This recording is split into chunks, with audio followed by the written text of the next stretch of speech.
لله نحمده ونستعينه ونستغفره ونعوذ بالله من شرور أنفسنا ومن سيئات أعمالنا من يهده الله فلا مضل له ومن يضلل فلا هادي له وأشهد أن لا إله إلا الله وحده لا شريك له وأشهد أن محمدا عبده ورسوله صلى الله عليه وعلى آله وصحبه وسلم تسليما كثيرا.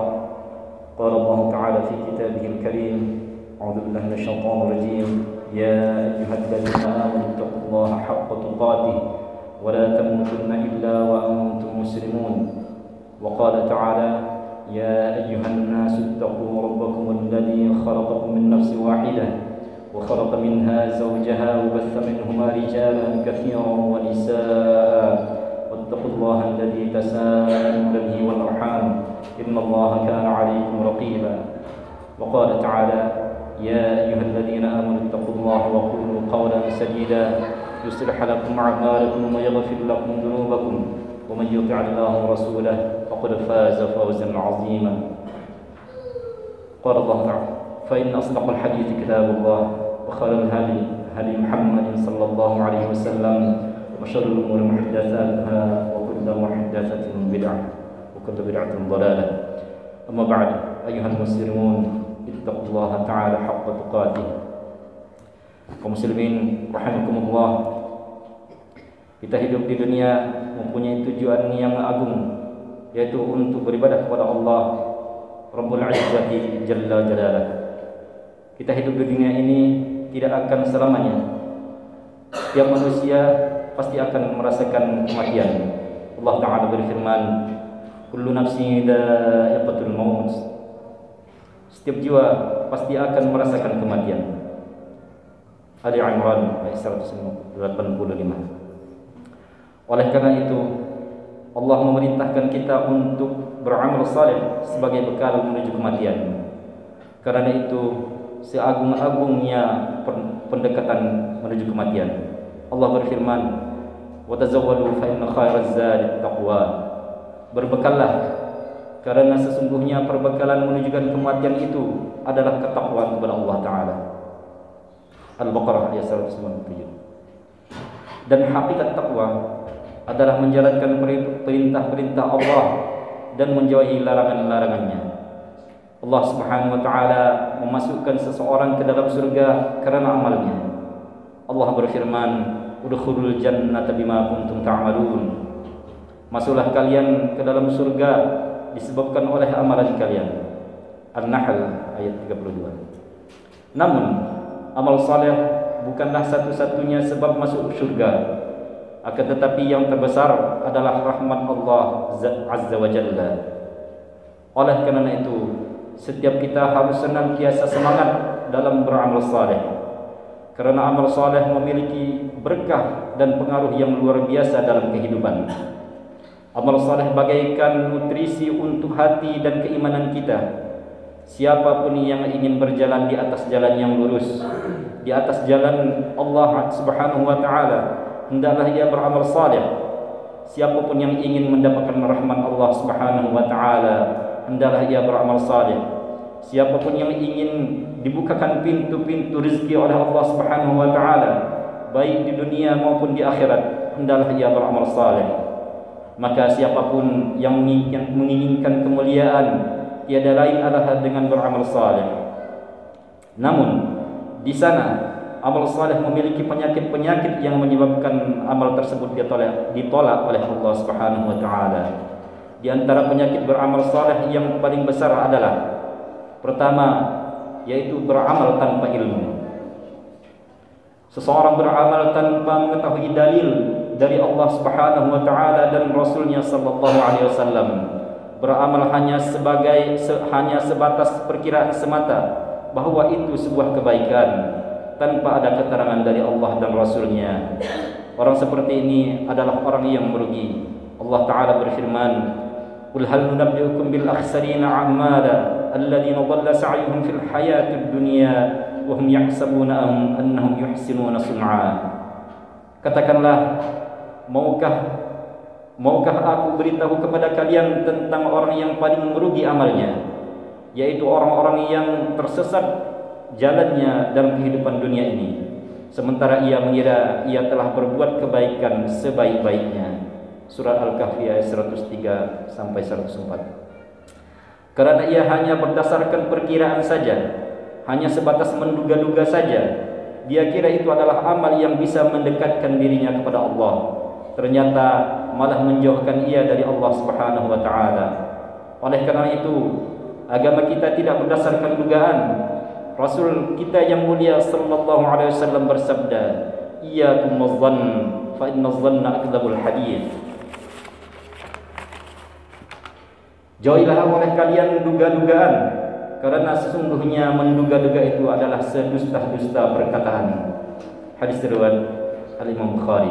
Allah Ta'ala juga berfirman, "Iyattabi'una illa adh-dhann, wa inna adh-dhanna la yughni minal haqqi syai'a."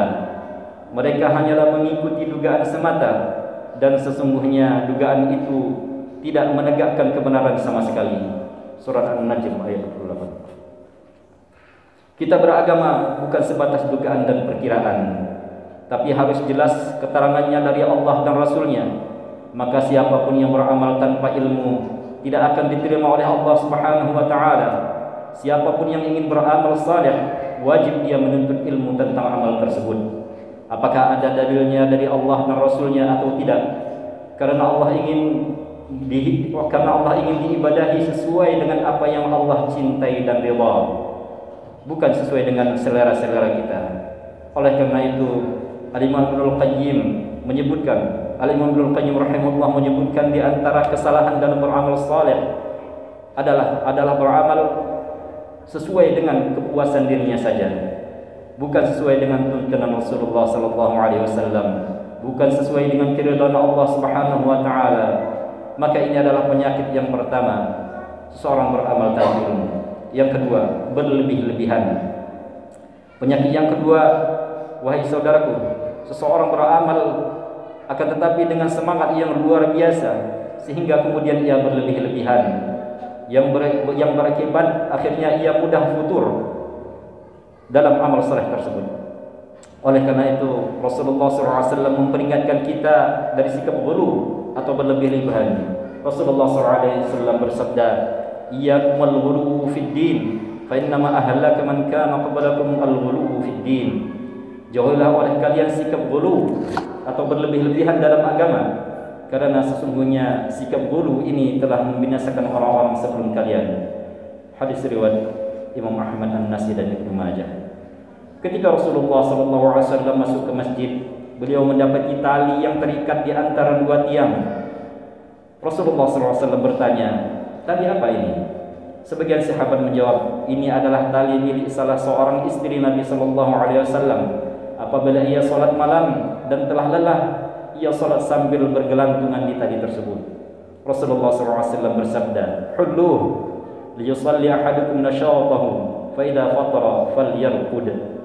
Cabut tali ini, hendaklah seseorang salat sesuai dengan semangatnya. Apabila seseorang dari kalian telah mengantuk, hendaklah ia tidur. Hadis muttafaqun alaih. Yang ketiga, meremehkan karena malas. Di antara penyakit beramal adalah meremehkan karena malasnya kita. Kita mempunyai penyakit malas dalam beramal saleh. Terkadang sebagian orang sangat malas. Dia mencukupkan hanya yang wajib-wajib saja, dan yang wajib pun ia sia-siakan. Yang sunnah ia tinggalkan dengan dalih itu sunnah, bukan wajib. Yang makruh malah ia lakukan.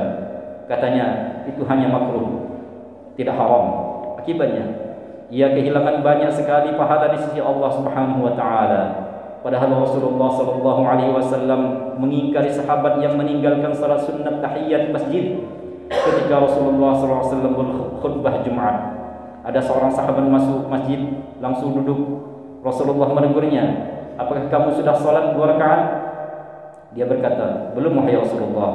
Maka Rasulullah bersabda, "Bangkitlah kamu dan salatlah 2 rakaat, ringankan salatmu."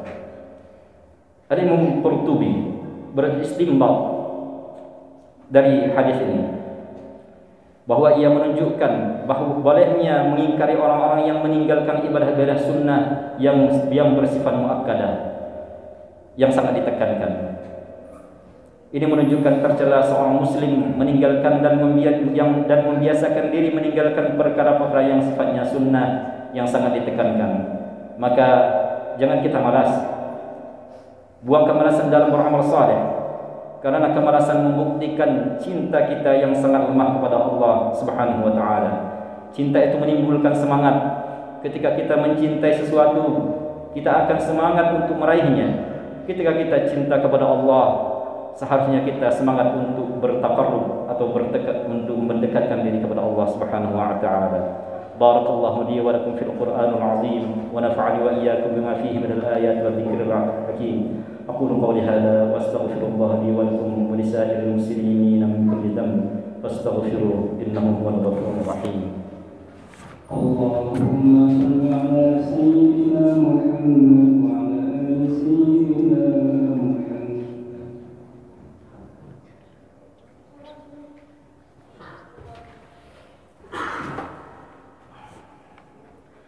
Alhamdulillah ala ihsani wa syukru lahu ala taufiqihi wa amtinani wa asyhadu an la ilaha illallah ta'ziman li sya'nihi wa asyhadu anna nabiyyana Muhammadan 'abduhu wa rasuluhu da'i ila ridwani sallallahu alaihi wa ala alihi wa sahbihi wa alihi wa awalihi wa sallama tasliman katsira amma ba'd fattaqullaha haqqa taqwa wa raqibuhu fil sirri wan najwa. Yang keempat, mengharapkan pujian manusia. Di antara penyakit beramal saleh, seseorang mengharapkan pujian manusia sehingga ia riak dan tidak mengharapkan 100% pahala dari Allah Subhanahu wa taala dan tidak mengharapkan keridhaannya, sehingga Allah membatalkan amalnya. Bahkan ia di hari kiamat Allah akan mengusir orang-orang yang riak. Allah menyuruh mereka mencari pahala dari orang-orang yang mereka harapkan pujiannya. Allah berfirman kepada orang-orang yang riya pada hari kiamat dalam hadis qudsi, "Idhabu ila ad-din kuntum tura'una bi'amalikum fid dunya, fanzuru hal tuhibbuna hal tajiduna 'indahum jazaa." Pergilah kalian kepada orang-orang yang kalian harapkan pujiannya waktu di dunia. Lihatlah oleh kalian apakah mereka bisa memberikan pahala kepada kalian. Hadis riwayat Imam Ahmad. Demi Allah wahai saudaraku, riya lebih berat daripada mencuri, lebih berat daripada berzina, merampok dan membunuh. Karena riya hakikatnya adalah syirik, walaupun syirik kecil, akan tetapi ia lebih berat daripada dosa-dosa besar. Yang kelima, ujub dan sombong. Di antara penyakit beramal saleh, seseorang selamat dari riya, tapi setelah beramal dia ujub dan sombong dengan amalannya. Ia merasa dirinya lebih baik daripada orang lain. Setelah ia salat tahajud, ia merasa lebih baik daripada orang yang tidak tahajud. Padahal barangkali orang yang tidak tahajud itu menyesal sehingga ia lebih baik daripada orang yang tahajud tersebut. Imam Ibnu Qayyim berkata, orang yang tidak tahajud kemudian menyesali itu lebih baik daripada orang yang tahajud. Setelah tahajud ia ujub dan sombong karena amalnya tidak akan diterima oleh Allah Subhanahu wa taala. Yang terakhir yaitu selalu mengulur waktu. Di antara penyakit beramal saleh, seseorang selalu mengulur waktu. Ia berkata nanti dan nanti. Subhanallah, padahal ajal tidak pernah mengenal kata nanti. Imam Hasan Al-Basri berkata, jauhi oleh kalian mengulur waktu, mengulur amal, mengatakan nanti dan nanti, karena engkau sedang berada di hari ini, bukan di hari esok. Belum tentu hari esok menjelang, belum tentu hari esok datang. Barangkali ajal datang kepada kita sebelum kita beramal. Abdullah bin Umar radhiyallahu anhu berkata, "Fa idza asbahta fala tantaziril masa, wa idza amsayta fala tantaziril sabah." Kalau kamu berada di waktu pagi, jangan menunggu waktu sore. Dan kalau kamu berada di waktu sore, jangan menunggu di waktu pagi. Inilah di antara penyakit-penyakit beramal. Kewajiban kita berusaha membersihkan amal kita dari penyakit-penyakitnya. Kita berharap agar amal kita diterima Allah Subhanahu wa taala. Abdullah bin Umar radhiyallahu anhu berkata, "Demi Allah, kalau aku mengetahui ada satu salatku yang diterima oleh Allah, itu lebih aku sukai daripada dunia dan seisinya." Innallaha wa malaikatahu yusholluna 'alan nabi, ya ayyuhalladzina amanu shallu 'alaihi wa sallimu taslima.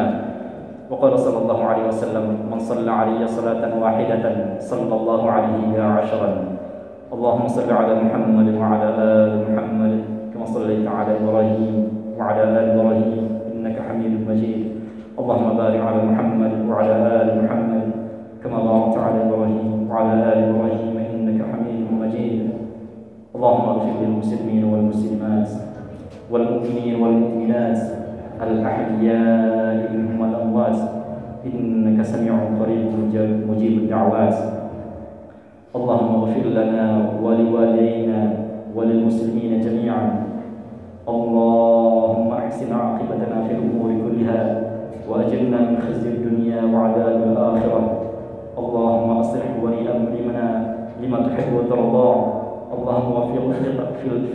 اللهم وفق في العمل بأعمال الكتاب واتباع سنة نبيك صلى الله عليه وسلم اللهم جنبهم جلساء السوء وبطانة السوء يا رب العالمين اللهم أصلح أمور المسلمين وولاة أمورهم اللهم أعز الإسلام والمسلمين وأذل الشرك والمشركين ودمر أعداء الدين وحمي حوزة الإسلام والمسلمين ربنا هب لنا من أزواجنا وذرياتنا قرة أعين واجعلنا للمتقين إماما اللهم آت نفوسنا تقواها وزكها أنت خير من زكاها أنت وليها ومولاها اللهم إنا نسألك الهدى والتقى والعفاف والغنى ربنا آتنا في الدنيا حسنة وفي الآخرة حسنة وقنا عذاب النار عباد الله إن الله يأمر بالعدل والإحسان وإيتاء ذي القربى وينهى عن الفحشاء والمنكر والبغي يعظكم لعلكم تذكرون واذكروا الله يذكركم واشكروه على ذكركم ولذكر الله